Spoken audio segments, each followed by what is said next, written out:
মায়া জিনিসটা বড়ই বেদনাদায়ক। একবার এই মায়ায় পড়ে গেলে সেখান থেকে বেরোনো মুশকিল। তো চলো বন্ধুরা, অনেক গল্প হবে তোমাদের সঙ্গে, আগে ইন্ট্রোটা দিয়ে দিই। গুড মর্নিং বন্ধুরা, কেমন আছো তোমরা? আশা করি তোমরা সকলে খুব ভালো আছো। সিম্পল ব্লগস উইথ অনুশ্রী চ্যানেলে সকলকে স্বাগত জানিয়ে আজকের ভিডিওটা শুরু করলাম। ঘড়ির কাঁটায় বেঁচে গেছে ওই 8টার কাছাকাছি। বাইরে রান্নাঘরের সমস্ত কাজ মিটিয়ে চলে এসেছি ঘরে বিছানাটা পরিষ্কার করার জন্য। আর বাবুর স্কুল খুলে গেছে, তোমাদের তো জানানোই হয়নি। বাবুর স্কুল ওপেন হয়ে গেছে সোমবার থেকে, আর আজকে হচ্ছে ব্লগটা আমি করছি মঙ্গলবার। ওকে স্কুলে পাঠিয়ে দিচ্ছি সকাল সকাল, আর ওর স্কুলে গেলে আমার অনেক সকাল ওটাও হয়, আর কাজগুলো অনেক তাড়াতাড়ি সারা হয়ে যায়। তাই ও যখন স্কুলে চলে গেছে তখন বিছানাটা পরিষ্কার করে বেশ ভালো করে গোছাতে পেরেছি আজ। অন্যান্য দিন তো ও পড়তে বসে, তাই জন্য খুব একটা ভালো করে গোছাতে পারি না। আর গোছাতে গোছাতে সেই বেজে যায় 10টা সাড়ে 10টা। ও পড়ে উঠলে তারপরে গোছাতে পারি। আজকে বেড কভারটা একটু চেঞ্জ করে দিলাম। আর ওই যে উপরে দেখো শাড়ি আর জামাটা ঝুলছে, শাড়িটা হচ্ছে রবিবার একটা নিমন্ত্রণ বাড়ি ছিল, অন্নপ্রাশন বাড়ি, তো গিয়েছিলাম। আর এত পরিমাণে গরম, শাড়িটা না কাচলেই নয়, কাচবো বলে তাই জন্য রেখে দিয়েছি ঘামটা শুকানোর জন্য। আর জামাটা তো স্কুলে পরে যাওয়া হচ্ছে, তো সোমবারে গিয়েছিলাম তাই জন্য ঘাম শুকানোর জন্য ওখানেই রেখে দিয়েছি, বেশ ভালো ঘামটা শুকিয়ে যায়।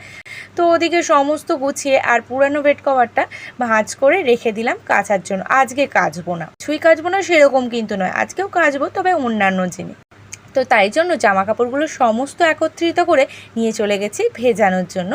এইগুলো ভিজিয়ে রাখলে কি হয় বলো তো, আমি স্কুল থেকে এসে ঝটপট চান করতে যাই, ভেজে দিই। একদম ইচ্ছা করে না অন্য কোনো দিকে তাকাতে, মনে হয় আমি সোজা গিয়ে মাথায় জলটা কখন ঢালবো।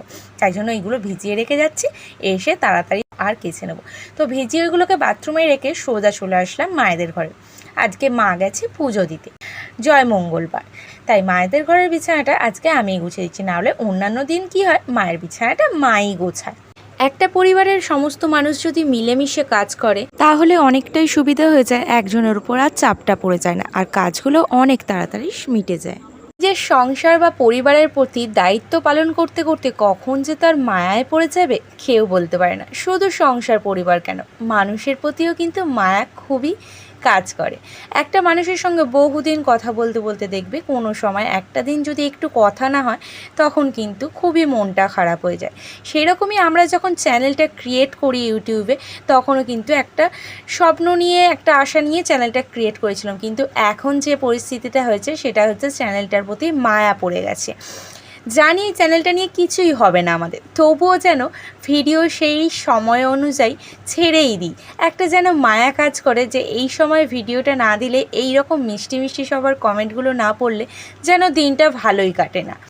দেখো তোমাদের সঙ্গে গল্প করতে করতে এদিকে কিন্তু আমার বিছানাটা গোছানো হয়ে গেছে, তার সঙ্গে আমিও ঘেমে স্নান করে গেছি। আর ড্রেসিং টেবিলে একটু ভিডিও করে নিলাম, ভিডিও করে সোজা মায়েদের ঘরটার থেকে চলে আসলাম নিজের ঘরে। কারণ ঘড়ির কাঁটা এখন বেজে গেছে 9টা, আর রেডি সেডি হওয়ার পালা, স্কুলে আনতে যেতে হবে। স্কুল কিন্তু সেই নিজের নিয়মে 10টাতেই ছুটি হবে।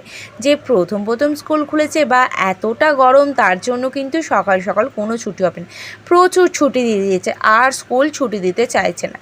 তবে ভালোই হয়েছে, ছুটি ছুটি করে যেন একটা ঢিলেমিশে সমস্ত কাজেই চলে এসেছিল। তাই জন্য স্কুলে যাবার জামা কাপড়টা রেডি করে এই যে রেডিও হয়ে গেছি। আর এদিকে নাইটিটা পুরো ভিজে গিয়েছিল ঘামে, সেটাও একটু মেলে দিলাম। আমি স্কুল থেকে নিয়ে আসতে আসতে এটাও শুকিয়ে যাবে। তো চলো একেবারে রেডি সেডি হয়ে বেরিয়ে পড়ি আমার ডিউটিতে। আর সত্যি বলতে কি, স্কুলটা খুব বন্ধ ছিল, সমস্ত কাজে যেমন দেরি হচ্ছিল, আমারও কিন্তু মর্নিং ওয়াকটাও বন্ধ ছিল, খুব মিস করছিলাম। এমনি ঘর থেকে একদমই বেরোনো হয় না। আর শুধু মর্নিং ওয়াক নয়, তার সঙ্গে কিন্তু ওর স্কুলে থাকাকালীন আমার অনেক টুকটাক ঘরের কাজগুলো হয়, যেগুলো ও থাকলে একদমই করতে দেয় না। তার সাথে হয় ওর স্কুল থেকে আনতে গেলে বাপির সঙ্গে দেখা হয়, এমনিতে বাপির সঙ্গে একদমই দেখা হয় না। আর বাপি তো আসতে চাই না বাড়িতে, যতই বলি। তাই এই কাজগুলো স্কুল খোলা থাকাতেই কিন্তু সুবিধা হয় আমার। আর এইদিকে পুরো আমি রেডি হয়ে গেছি, তো চলো এবার স্কুলের ব্যাগটাও রেডি করে নেবো।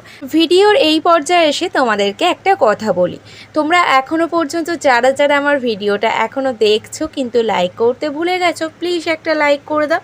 আর যদি আমার পরিবার পরিবারে প্রথমবার এসে থাকো, আমার চ্যানেলটা সাবস্ক্রাইব করে আমার পরিবারের নতুন সদস্য হয়ে যাও। আর মিষ্টি মিষ্টি কমেন্টের মাধ্যমে আমাকে জানিও আমার ভিডিওটা তোমাদের কেমন লাগছে। তবে এখন গরমের জন্য যাওয়ার সময় হেঁটে গেলেও আসার সময় কিন্তু ওকে নিয়ে টোটোতে করেই চলে আসি। এই যে দেখো চটপট রেডি হয়ে বেরিয়ে পড়লাম একদম বাড়ি থেকে সোজা বাইরে। আর রোদটা দেখে বুঝতে পারছো, এই যে দেখো মন্দিরে পুজো হচ্ছে, তোমাদের বললাম না মা গিয়েছিল, মা তবে কিন্তু পুজো দিয়ে চলে এসেছে। আর মন্দিরের ভিড়টা দেখলে। তো চলো আমার সেই চেনা রাস্তা গলি দিয়ে চলে আসলাম। আর এত পরিমাণে রোদ উঠেছে, আমি আর তাই জন্য ওই ফুটে যাই না, এই ফুট দিয়েই রাস্তা হাঁটতে শুরু করে দিচ্ছি। এদিকে তবু এই যে বাড়িগুলো আছে এর তবু ছাওয়ায় ছাওয়ায় চলে যাব। তোমাদের সঙ্গে কথা বলতে বলতে আমি কিন্তু স্কুলে চলে এসেছি। স্কুল থেকে নিয়ে এখন কোথায় এসেছি জানো? এসেছি বাপির কাছে। তো এখানে মাছের আড়ত আছে, সেখানে বরফ ভাঙা হচ্ছিল মেশিনে, সেটাই তোমাদের সঙ্গে ভিডিওতে একটু শেয়ার করলাম। প্রায় সময় আসি কিন্তু ভিডিওতে সেইভাবে শেয়ার করা হয় না। দেখো তো কীরকম বড় বড় বরফগুলো পুরো ভেঙে গুঁড়ো করে দিল। আর বাবুকে এক টুকরো বরফ দিয়েছে, সে এখন হাতে নাড়তে নাড়তে যাচ্ছে। আর এদিকে দেখো এই যে মাছ কাটা হচ্ছে, বিশাল বিশাল বড় বড় মাছ কাটা। মাঝে মাঝে বসে বসে দেখি বাপির এখানে।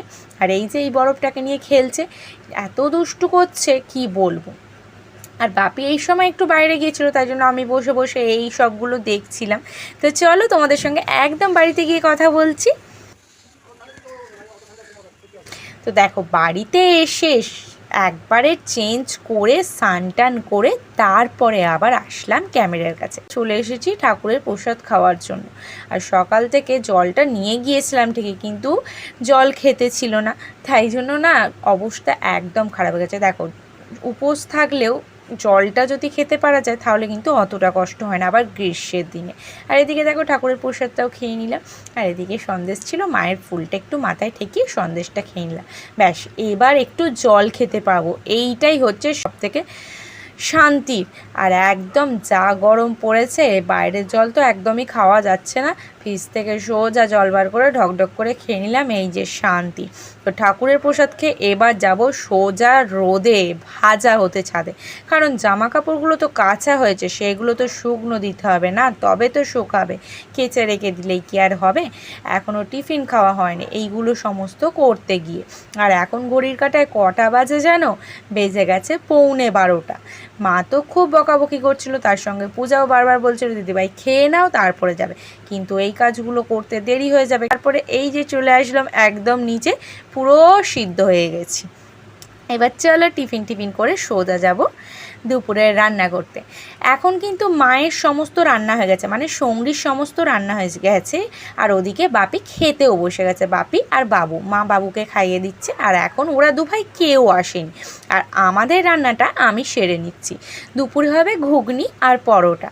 ঘুগনিটা একেবারেই সেরে নেব দুবেলার জন্যই, আর পরোটাটা এবেলায় শুধু ভাজবো আমাদের তিনজনের জন্য। আর তার সঙ্গে কিন্তু বাবুও আছে, ও বলেই ছিল আজকে ভাত খাবো না, আমি তোমাদের সঙ্গে উপোস করবো, মানে পরোটাটা খাবে, এইটাই হচ্ছে ওর মেন ব্যাপার। কিন্তু ওকে জোর করে মা অল্প করে ভাত খাইয়ে দিয়েছিল। আর এদিকে আমি তরকারিটা বসিয়ে দিচ্ছিলাম গরমে, মানে অবস্থা পুরো শেষ।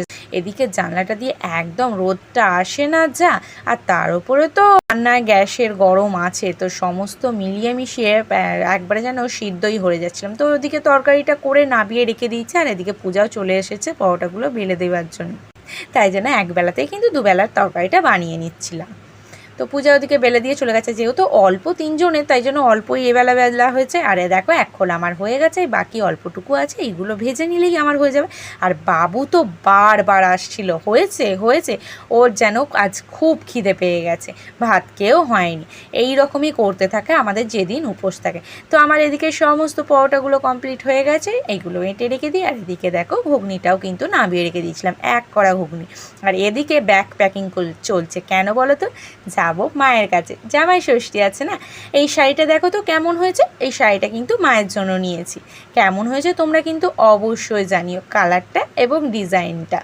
আর কি কি নিয়েছে সেগুলো দেখাই। এখনও কিন্তু আমার সমস্ত কিছু গোছানো হয় না। আর এই 3টে জামা এগুলো কিন্তু আমার নয়, ওইগুলো হচ্ছে মা কিনতে দিয়েছিল আমাদের এখান থেকে, কিনে নিয়ে মাকে পাঠানো হয়নি, ওই একবারে যাব নিয়ে যাবো। আর 2টো কুর্তি ময়দানে গিয়েছিলাম কিনে এনেছিলাম, তোমাদের সঙ্গে শেয়ার করা হয়নি। ওই 2টোই হলুদ, তবে এই দিকের এই হলুদটা পুরো পিওর হলুদটা, এইটা কিন্তু দাম কত নিয়েছে জানো? মাত্র 100 টাকা। হ্যাঁ, 100 টাকাতে কুর্তি। আর ওই দিকেরটা নিয়েছিল 150 টাকা। তারপরে চলে আসলাম দুপুরের খাবারটা রেডি করে। তো চলো বন্ধুরা, আজকের মতো ভিডিওটা আমি এখানেই শেষ করছি। যদি ভিডিওটা ভালো লাগে একটা লাইক শেয়ার কমেন্ট করে দিও। তো টাটা, দেখা হচ্ছে আবার নেক্সট ভিডিওতে।